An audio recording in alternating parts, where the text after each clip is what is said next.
We see another tropical wave out there coming across the Lesser Antilles, so the wet season continues. But bearing in mind, we're in the second half of the wet season, and it is set to be a drier second half to the first half, but still some of the showers could still turn heavy or thundery. So looking across Trinidad and Tobago, you've been seeing a few of the clouds pushing through.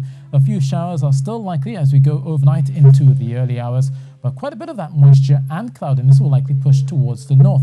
That's all courtesy of an upper level trough. So we're looking at the green colors there, that's making their way across the eastern Caribbean. But as you can see, most of the green colors, the intensive green colors, pushing up towards Dominica and Antigua. But we'll still see a few showers coming across Trinidad and Tobago. Despite that, you'll also see a couple of those showers turning heavy or thundery. So the Met Service warns that we could be seeing gusty winds as well as street or flash flooding in those downpours. But bearing in mind, it's a normal for this time of the year as we go through October and going into November.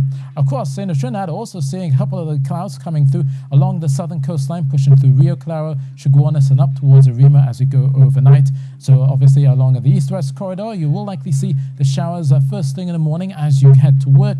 A couple of showers may also turn thundery, especially during the middle of the morning and going into the afternoon. Again, favouring the western areas like Diego Martin out towards Maraval, and then coming down towards San Fernando as well as the day warms.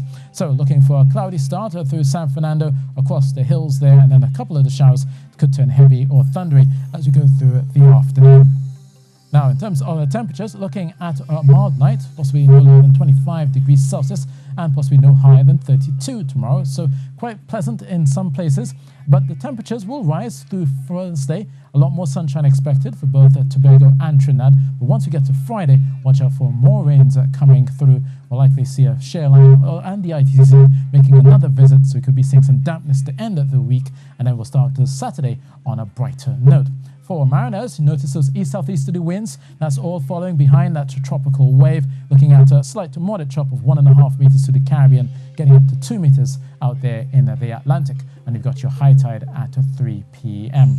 Now, there's an area of concern out there in the Yucatan Peninsula in the western Caribbean, circling a lot of moisture along with this area of low pressure. So there's a potential for some development as we go into the weekend, especially across the Yucatan Peninsula and up towards Cuba. So be watching that quite closely. But right now, Havana is quite windy with a temperature of 31 degrees Celsius set for tomorrow, with thunderclouds through Kingston as well, and a lot of the showers still persisting across many parts of Jamaica.